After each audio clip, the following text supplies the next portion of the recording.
Olá, irmãos, uma alegria poder regressar aos lares da primeira igreja batista da freguesia.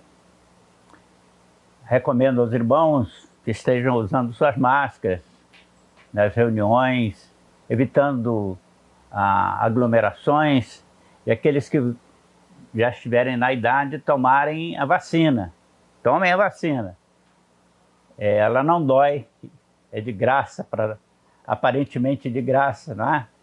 E deve ser tomada por todos aqueles que desejam evitar esse mal que está destruindo tantas vidas, tantas famílias, impedindo a riqueza de vida de muitas e muitas, milhares de pessoas. Que Deus tenha piedade de nós, do nosso Brasil, de nossa cidade e do mundo. Deus sabe por que tudo isso está acontecendo. Mas tome a sua vacina. Bem-vindo, bem-vinda a este momento de estudo. Espero que você seja ricamente abençoado na compreensão da palavra de Deus através dessa transmissão.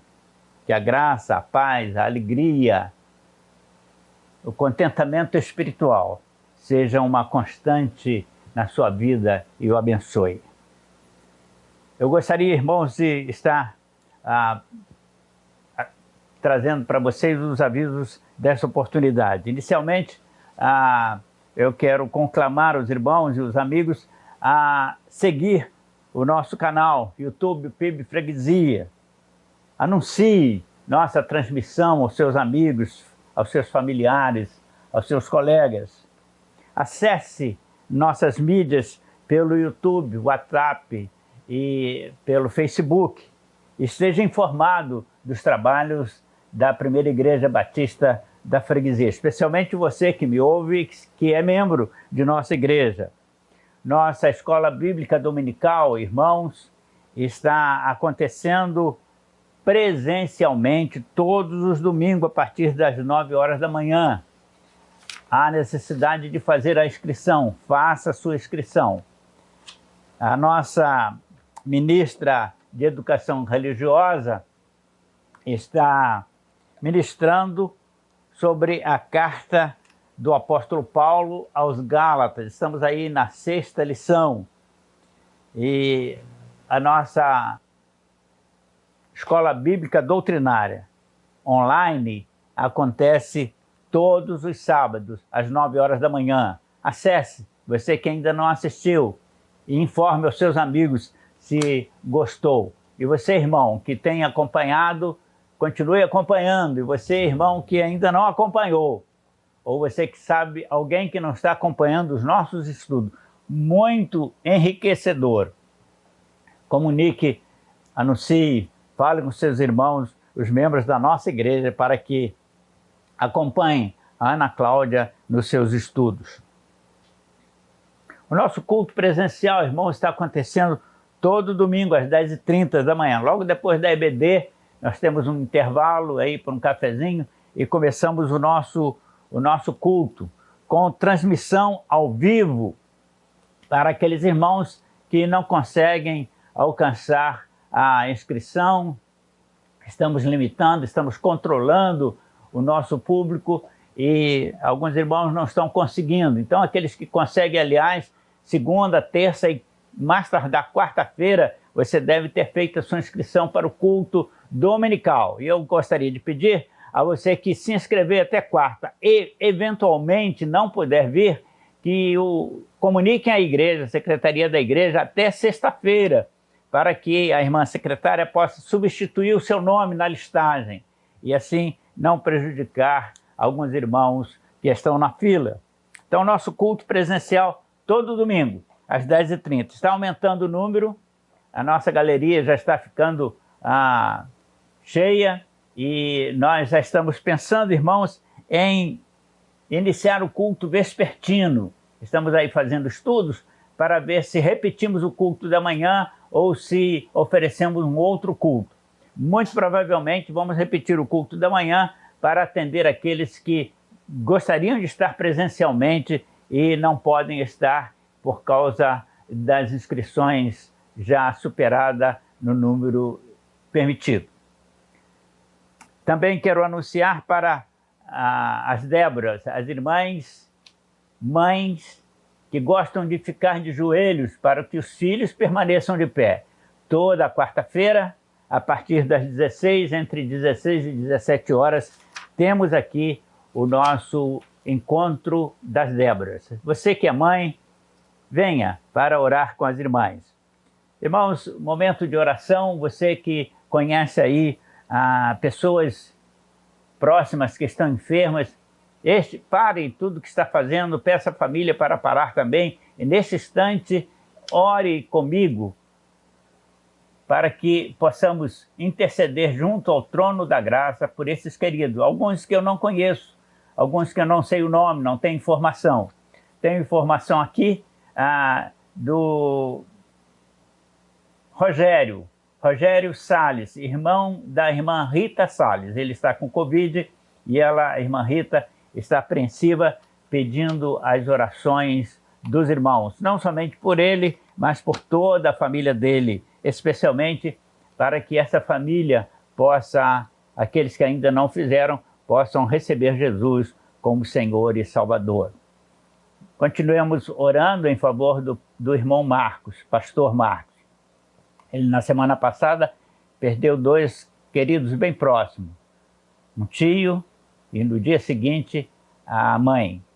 A boa notícia é que o pai, que estava em situação crítica, já saiu da situação crítica, está aí na expectativa de alta completa, e nós agradecemos a Deus por esta bênção.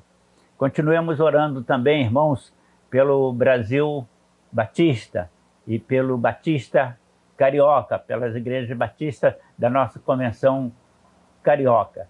Estamos aí envolvidos na administração de uma infinidade de problemas relacionados, inclusive, com a situação de Covid, que traz desequilíbrio financeiro para as empresas e, queira ou não, a nossa convenção é uma empresa, no sentido aí administrativo, que precisa funcionar e tem compromissos a cumprir.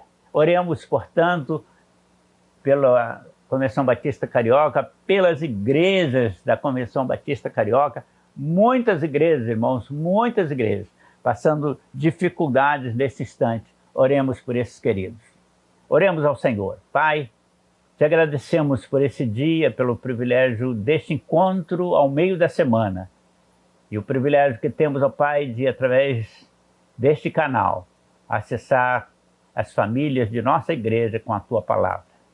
Conduza-nos, ó Pai, no estudo desta noite, que seja um estudo abençoador, esclarecedor, que sirva para o crescimento espiritual dos Teus filhos. Mas agora, ó Pai, queremos colocar em Tuas mãos a vida do Rogério, irmão da irmã Rita. Abençoe aquela vida, Senhor, tenha piedade daquele coração, daquela alma e daquele físico. E recupere, Senhor, se esta for a Tua vontade, a vida daquele, e se não, Senhor, que ele tenha oportunidade de conhecer bem de perto o Senhor e tomar uma decisão ao lado do Senhor Jesus, como Senhor e Salvador da vida dele. Queremos pedir ao Pai por nossa cidade, pelas autoridades de nossa cidade, pelo programa de vacinação em nossa cidade. Queremos pedir ao Pai, em especial, em favor da Convenção Batista Brasileira, toda a sua administração, os missionários que estão no campo, distantes, dependentes de nós, igrejas batistas no Brasil. Também pedimos ao Pai em favor da Convenção Batista Carioca, a sua presidência, na solução, Senhor, dos problemas que se avolumam. Pedimos ao Pai sabedoria para o Conselho da Convenção Batista Carioca nas decisões que devem tomar. E pedimos, ó Pai, em especial a Tua bênção com saúde física, emocional e espiritual ao pastor Newton, para que ele possa prosseguir, ó Pai, triunfante, né, na administração desta convenção. Abençoa-nos a nossa igreja, abençoa-nos como igreja, no sentido, ó Pai, de também solucionarmos todos os problemas que envolvem uma administração eclesiástica e que continuemos, ó Pai, avançando vitoriosos para a glorificação do Teu nome. Nós oramos em nome de Jesus. Amém. Queridos irmãos, hoje nós estaremos comentando sobre a oração suplicante. O texto que eu recomendo é o texto de Isaías, capítulo 37, versículos de 16 a 21, que passo a ler. Recebendo Ezequias a carta das mãos dos mensageiros e lendo-as, subiu à casa do Senhor e no templo as estendeu diante do Senhor. E Ezequias orou dizendo: Senhor Deus, Tu que estás cercado de querubins, e Tu que és o soberano de todos os reinos da terra, Tu que és o Criador dos céus e da terra, inclina, Senhor, os Teus ouvidos e ouve, abre os Teus olhos e veja, ouça o que Senaqueribe está dizendo, as palavras com as quais ele afronta a Ti, o Deus vivo. É verdade, Senhor, que ele tem assolado todos os países da terra e destruído seus deuses, porque são deuses criados pelas mãos dos homens, ídolos de madeira e de pedra.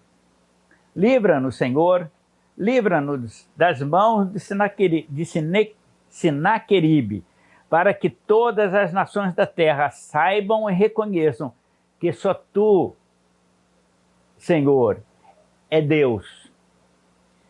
Então, Isaías, o profeta, mandou dizer a Ezequias: assim diz o Senhor Deus ao rei de Israel: quanto ao que pedistes acerca de Senaqueribe, rei da Síria, ele não entrará em Jerusalém, não lançará uma flecha sequer contra a cidade, pois pelo caminho que veio, por esse retornará, mas na cidade de Jerusalém não entrará. Meus irmãos queridos, o estudo de hoje fala sobre a oração suplicante e refere-se a um homem como qualquer um de nós, o rei Ezequias, que vivia uma situação desalentadora, situação em que muitos, no lugar dele, sucumbiriam, desistiriam da luta, entregando-se à derrota. Mas Ezequias não desistiu e buscou a Deus numa oração suplicante. Orou por livramento, recorrendo àquele que podia socorrê-lo, ao único que podia livrá-lo daquela situação aflitiva. A atitude de Ezequias, do rei Ezequias, nos legou um dos mais belos registros sobre a oração suplicante.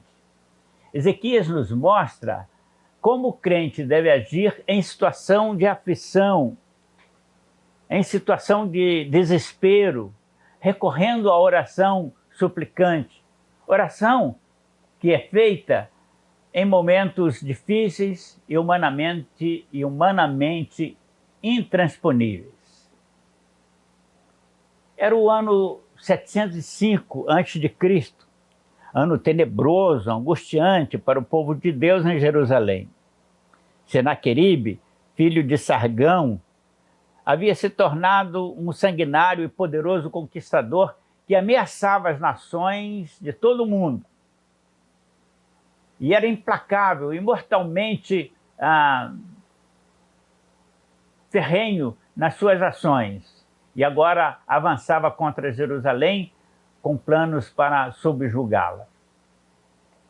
Menosprezando Israel e desrespeitando o Deus de Israel, comparando aos deuses das nações poderosas que ele já havia conquistado, ele, Senaqueribe, estabeleceu como estratégia sitiar Jerusalém para enfraquecê-la e vencê-la pela fome, pela sede, pelas enfermidades que ao longo do cerco à cidade naturalmente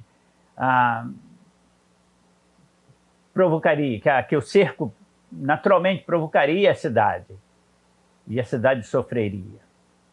Ele pretendia entrar em Jerusalém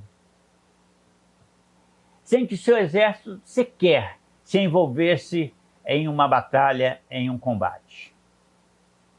Senaqueribe, com isto, ele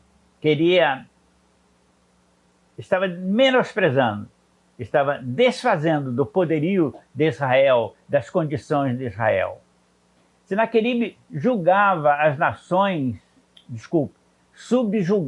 as nações com mãos de ferro para satisfazer o seu vaidoso ego de conquistador belicoso. E agora adotava prerrogativas divinas, achando-se superior aos deuses e se colocando maior do que Deus de Israel, pondo-o ao Deus de Israel em igualdade, em igual nível aos deuses pagãos das cidades idólatras, das nações idólatras que ele havia conquistado. Por isso, para que Israel e seu Deus fossem humilhados, ele, Senaqueribe, levaria Jerusalém à derrota, assim pensava ele, sem derramar uma gota de sangue do seu exército conquistador. Ezequias, rei de Israel, estava informado do que o rei dos assírios era capaz. Ele sabia que o tratamento com requintes de perversidade com o qual Senaqueribe tratava as nações derrotadas, o desdém, o desprezo, o descaso com que ele tratava as nações conquistadas. Ezequias sabia que a derrota para os assírios, a derrota de Israel para os assírios, além da morte de milhares de súditos e da própria morte e da família real, significava também a morte com o apagão histórico, político, religioso e cultural do seu povo. Essa era a intenção de Senaqueribe, varrer da face da terra a nação de Israel, fazer desaparecer. Senaqueribe se aproximou e cercou Jerusalém com suas tropas. Ninguém podia sair ou entrar da cidade de Jerusalém. E internamente, os mercados começaram a se esvaziar de víveres, as lojas fecharam, houve desemprego, falta de dinheiro circulante, a produção parou, a produção cessou, não se fabricava mais vestes, não se fabricava mais ferramentas, as coisas pararam na cidade. Os mercados começaram a se esvaziar, as lojas a esvaziar e a fechar. Houve desemprego, falta de dinheiro. A produção parou totalmente e começou a faltar alimento. E as pessoas começaram a adoecer e a morrer. Ninguém conseguia sair da cidade, ir ao campo, reabastecer Jerusalém de víveres. Militarmente, o inimigo postava-se fora dos muros e cada dia se aproximava mais e mais das muralhas da cidade com demonstração de letalidade guerreira dominante. Senaqueribe usava a estratégia do terror para enfraquecer o ânimo do exército de Israel e do povo israelita. E, finalmente, dentro desta tática, ele começou a enviar cartas ao rei Ezequias, Ezequias então recebia as cartas de Senaqueribe contando suas conquistas e com ameaças da conquista de Israel. Depois, cartas de descrédito. Ele gradativamente ele foi mudando o teor da carta e agora, finalmente, ele já escrevia carta de descaso, descrédito do exército israelense e do Deus de Ezequias, o Deus de Israel. Toda essa tática colocava o rei e toda a cidade em desesperadora ansiedade, em insegurança constante, a cada dia. Uma insegurança que crescia à medida que os dias passavam e o cerco se prolongava, sem que uma medida concreta fosse elaborada para que o perigo do colapso, a morte, se afastasse. As famílias ficavam cada dia mais debilitadas física e emocionalmente, pois os homens não podiam sair para o campo ou para o pastoreio e agricultura, visto serem atividades extramuro, fora da cidade, e eles não podiam sair da cidade. As mulheres não iam mais ao comércio, pois as lojas não mais abriam por não terem o que vender. As crianças não brincavam fora de casa, não iam às sinagogas para estudar. E a casa de Deus, o templo, ficou vazio, pois as pessoas não mais o frequentavam. Alguns por medo de saírem de casa, outros por ausência de fé e esfriamento espiritual. No princípio do cerco, as pessoas até se ajudavam como podiam, uma dando alimentos à outra, fazendo cestas básicas, etc. Mas à proporção que os dias passavam e as dificuldades aumentavam da ajuda, passaram a disputar situações. Então, Ezequias deu um exemplo digno de ser seguido pelo povo, pelo seu povo, pela sua nação, e digno de ser imitado por nós, servos e servas do Deus vivo, do Deus Todo-Poderoso, que estamos vivendo mundialmente um cerco pela Covid, por esse pandemônico vírus que nos desestabiliza, ceifa a vida de tantas pessoas ainda úteis, dilacera os corações, desfaz as famílias, prejudicando as economias a nível familiar e mundial. Ezequias, meus irmãos, minhas irmãs, não se permitiu entrar em desespero, não se deixar dominar pelo desânimo. Ezequias nem pensou na possibilidade de derrota. Estava cercado, seu exército enfraquecido, mas ele não pensou nessa possibilidade. Ele simplesmente, quando observou que não havia mais possibilidade de saída humana para a situação, saiu do palácio, subiu o Monte Sião e foi à casa de Deus. Foi à casa de Deus. Foi ao templo, o lugar de morada do nosso Deus. Está lá, Isaías 37:14. Ele foi para o templo com o objetivo de lá, na casa de Deus, prostrar-se diante do seu Senhor, do Senhor Todo-Poderoso, do Deus Criador dos céus e da terra, em que ele, Ezequias, confiava. Ezequias subiu à casa de Deus para orar, não uma oração de lamúria, de desespero, mas uma oração de exaltação, de confiança e certeza no poderio ilimitado do seu Deus, como na amorosa intervenção do seu Deus a seu favor, pois ele servia ao Deus vivo, ao Deus de Israel. Isaías 37, 16 diz o seguinte, é a oração de Ezequias. Ó Senhor dos exércitos, Deus soberano de Israel, tu que estás sentado acima dos querubins,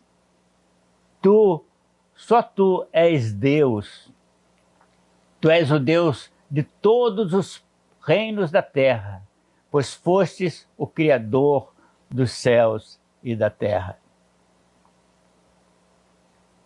O Deus de Ezequias, meu irmão, minha irmã, é o seu Deus?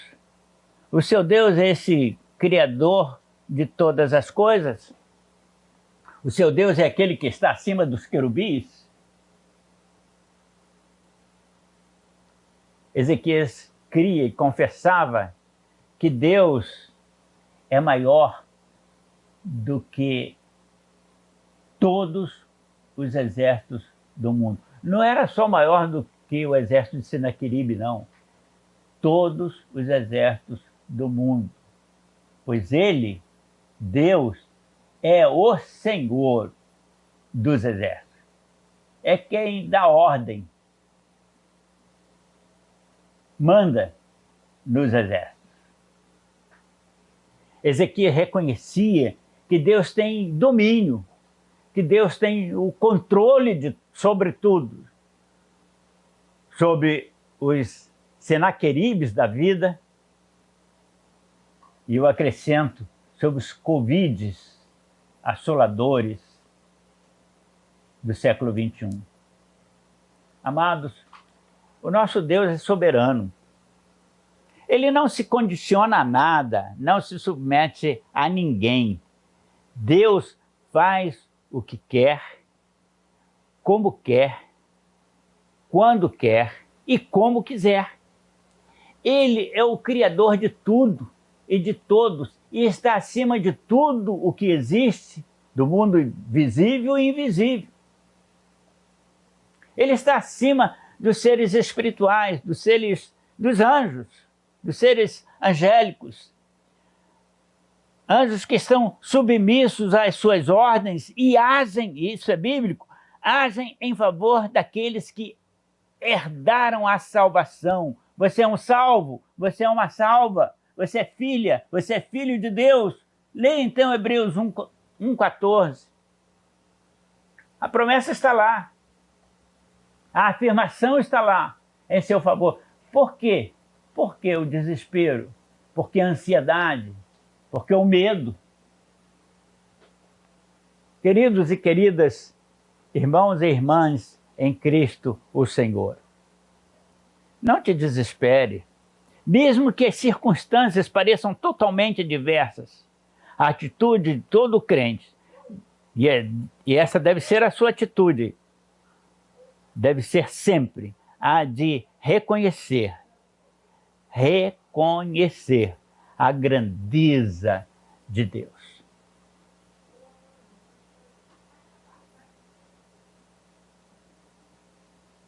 Como podemos, irmãos, como poderemos orar a Deus sem reconhecermos ser Ele o nosso Deus, o único com poder de nos ajudar, sustentar, salvar?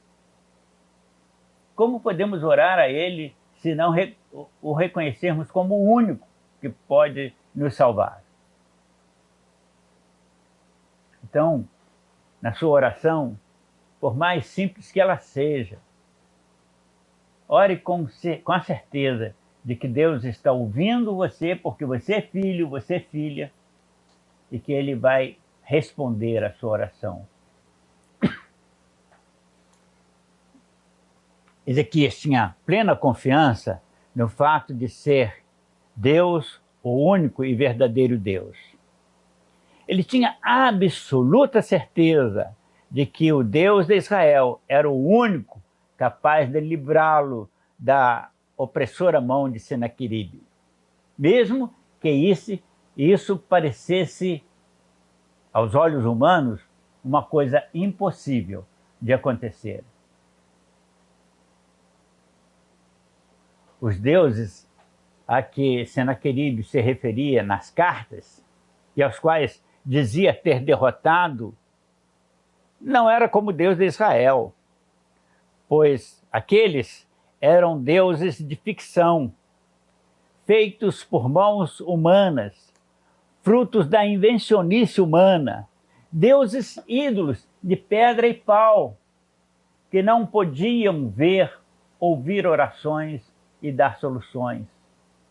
E por isso, Senaqueribe pensava tê-los derrotado, mas eles não existiam, não eram deuses, eram ídolos que recebiam adoração daquelas nações pagãs derrotadas.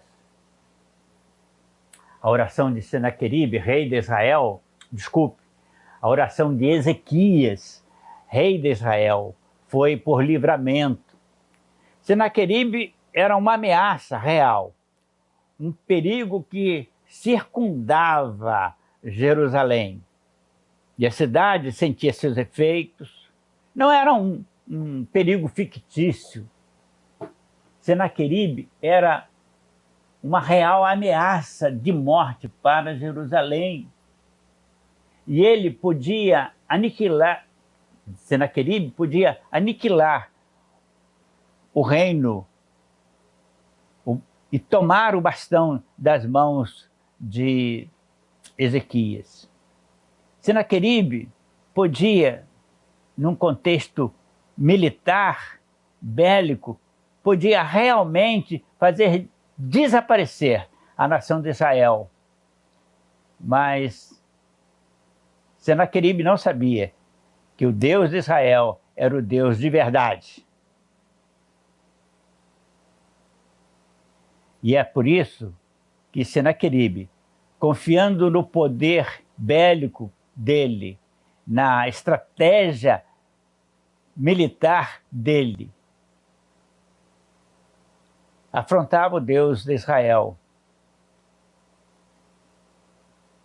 Afrontava com o seu exército e afrontava de forma audível, com palavras, afrontando a Deus, o Deus do seu povo, do povo de Israel, e debilitava, e procurava debilitar aquela nação espiritualmente. Ezequias buscou a Deus, em Deus, solução, força, para que isso não acontecesse.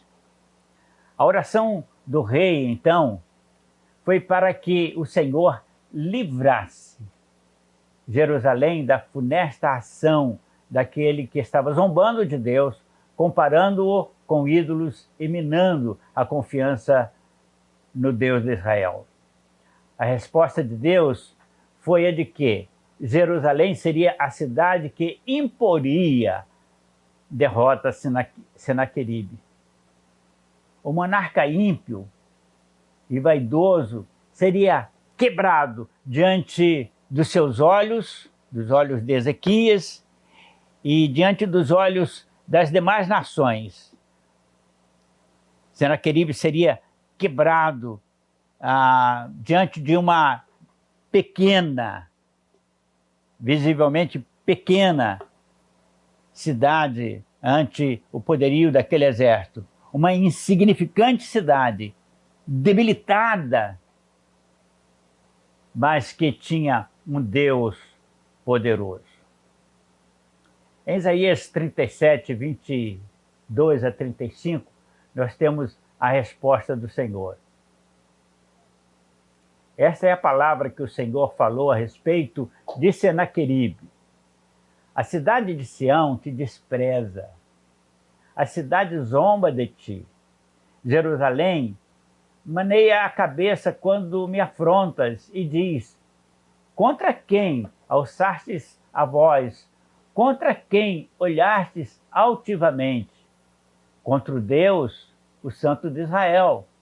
Pelo que diz o Senhor acerca de ti: não entrarás nessa cidade, uma flecha sequer lançarás contra ela, nem lança levantarás, porque eu ampararei essa cidade para livrá-la de ti por amor a mim.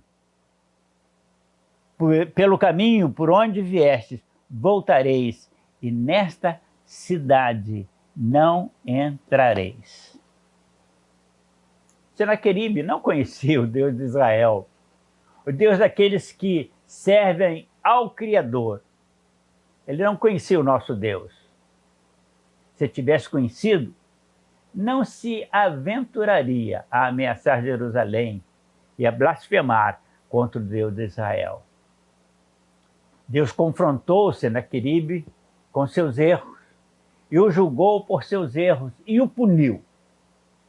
Primeiro Deus o confrontou quanto ao que disse e escreveu, suas blasfêmias, suas palavras raivosas. Depois o confrontou por seus atos, feitos e obras.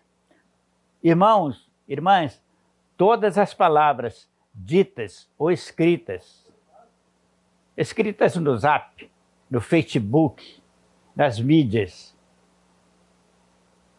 todos os nossos atos e atitudes, o nosso comportamento, a Bíblia diz, as nossas obras, serão lembrados por Deus.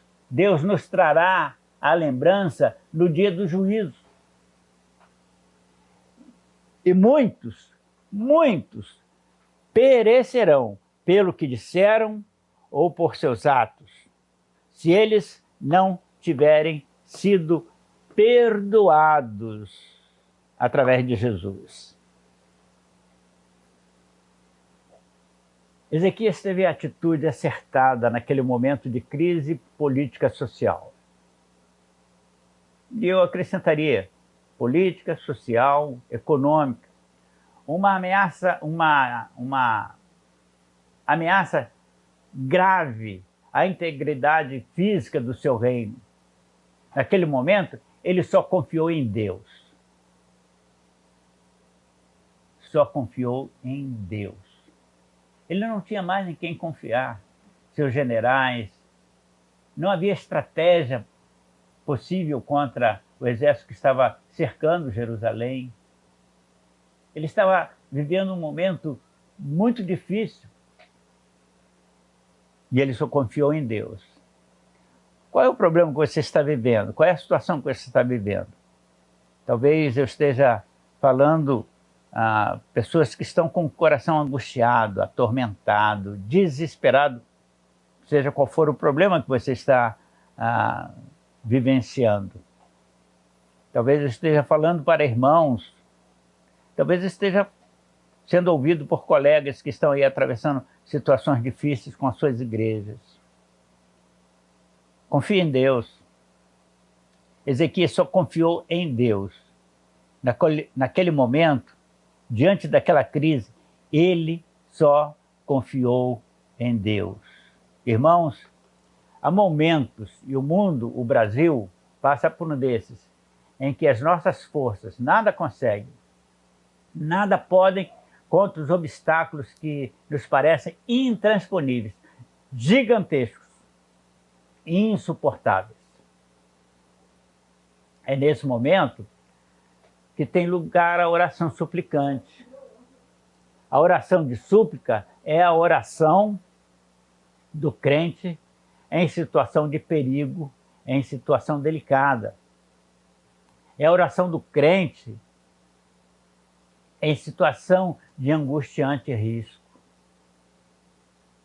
Lembre-se, meu querido, minha querida, amado colega, lembre-se que Deus, o nosso Deus, não é apenas um Deus qualquer, mas o Deus eterno. O Deus que não teve início, não terá fim. Ele, o nosso Deus, é um Deus pessoal, que se relaciona pessoalmente conosco e nos faz experimentar mudanças pessoais na vida, à medida em que nos relacionamos e temos comunhão com Ele.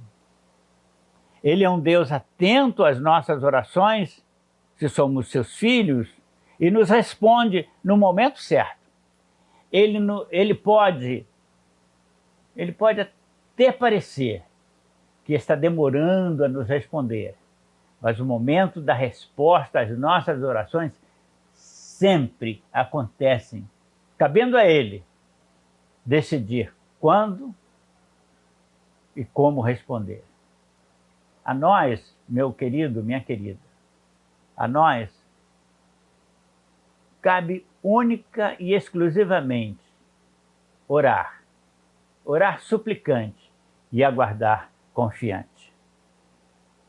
Concluo, meus queridos, a oração, a súplica, é o recurso primordial no momento em que você, crente, está vivendo uma dificuldade.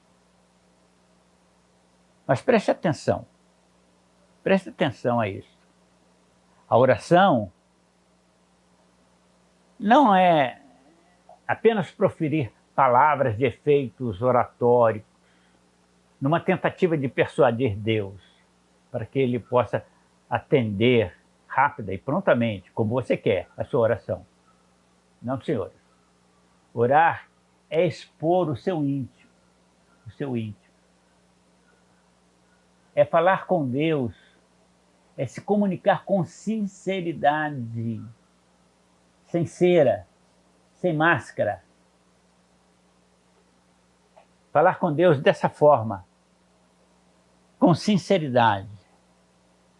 Expor o seu coração ao Pai com sinceridade. Falando das suas necessidades, tais quais elas são. Muito provavelmente, consequência dos seus erros. Confesse os seus erros. Muito provavelmente, consequência dos seus pecados. Confesse os seus pecados. E submeta à soberania de Deus. Orar é saber pedir a Deus na certeza de receber a resposta, seja ela qual for. Presta atenção. Jesus orou pedindo ao Pai para livrá-lo do tormento da cruz. Orou tão intensamente ali no Getsemane que gotejou suor de sangue, mas Deus não o atendeu por um bem maior, por amor a mim e a você. Deus sabe o momento, Deus sabe a resposta certa. E a graduação da resposta, porque Ele conhece a dor de cada um de nós. Ele sabe, Ele conhece a intensidade da tua dor nesse momento, da tua aflição nesse momento. A nós, vou repetir, cabe apenas esperarmos. Leia lá 1 João 5, 14, 15, você vai ter uma referência sobre este esperar. Desculpa. Devemos estar prontos, irmãos, para receber qualquer resposta de Deus. Existem pessoas que se desiludem por não receber de Deus a resposta que quer. Fica decepcionado porque Deus não lhe responde na hora que ele ou ela quer. Querem sempre uma resposta imediata, um sim imediato. Repito, Deus é soberano, a sua vontade é soberana e inquestionável. Não devemos estar preparados, nós devemos estar preparados para a resposta que Ele quer, que Ele quiser dar, quando desejar dar. Desculpe estar repetindo, mas eu quero que você grave esta situação em sua mente. Irmãos, orar não requer técnica. Não requer técnica. Orar não requer entonação de voz, método. Oração, meu querido, minha querida, é fruto de vida com Deus, intimidade com Deus, comunhão com o Senhor. Se você não tem intimidade com Deus, não busca comunhão com Ele, você vai ter dificuldade de falar com Deus. Você tem comunhão com seu pai de família, você chega a ele e fala, velho, quebra o meu galho aqui, não é? Com toda a liberdade você fala com teu pai. Mas se você for criado distante do pai e ele for aí uma alta figura, você vai chegar nele com todo medo, com toda a expectativa. Será que ele vai me atender? Será que ele vai me aceitar? Se você tem comunhão com Deus, vive na presença de Deus, caminha com Deus. Se ele vai para o teu trabalho, se ele vai para a tua casa, se ele vai para os teus estudos, se ele está contigo lá na mídia, né, quando você está dedilhando lá o seu computador, se comunicando com as pessoas, se Deus está presente, você tem intimidade com Ele. E na dificuldade você pode falar rapidamente com Ele e Ele vai te atender. E você vai entender a resposta dele. Não deixe, irmão, de orar só porque você recebeu uma resposta negativa no teu entendimento, na tua compreensão, uma resposta negativa de Deus. Pois Deus sabe o que é melhor para você. E Ele quer, porque Ele te ama, dar o melhor para você. Na próxima semana, queridos, na próxima quarta-feira, nós estaremos continuando mais ou menos nessa linha, mas falando lá sobre a batalha espiritual, travada todos os dias por nós. Mas eu vou basear o meu estudo, já estou trabalhando nisso, no episódio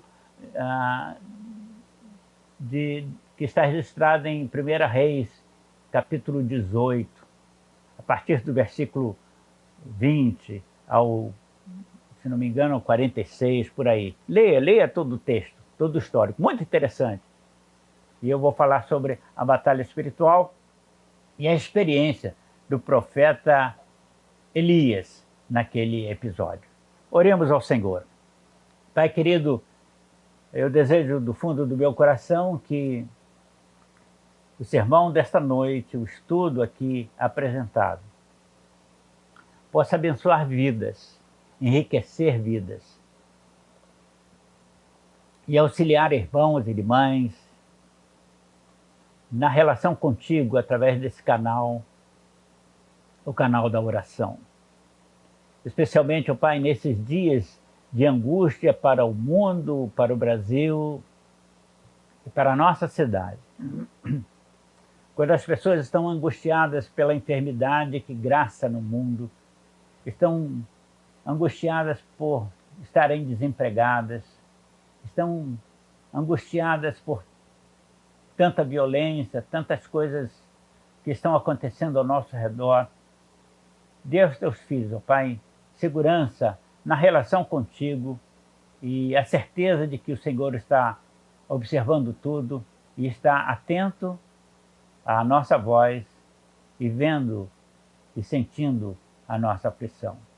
Abençoe estes que estão me ouvindo nesta hora, enriqueça suas vidas e que o amor de Deus, a graça do nosso Senhor e Salvador Jesus e a comunhão do Santo Espírito sejam sobre todo este grupo de amigos e irmãos que me ouvem, desde agora e para sempre.